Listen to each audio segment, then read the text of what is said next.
বড্ড ক্লান্ত লাগছে, হাল ছেড়ে দিতে ইচ্ছে করছে, কিন্তু না, হালটা তুমি একদম ছেড়ো না।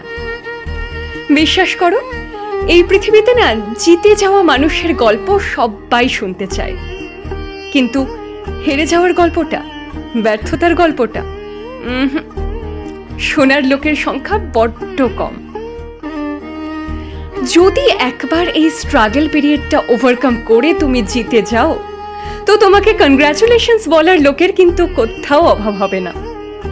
কিন্তু যদি তুমি মাঝপথে দৌড়টা থামিয়ে দাও, বিশ্বাস করো এই কনগ্রাচুলেশনস বলা লোকগুলোই না রেডি রয়েছে তোমাকে হাত ধরে মাঠের বাইরে বের করে দেওয়ার জন্য।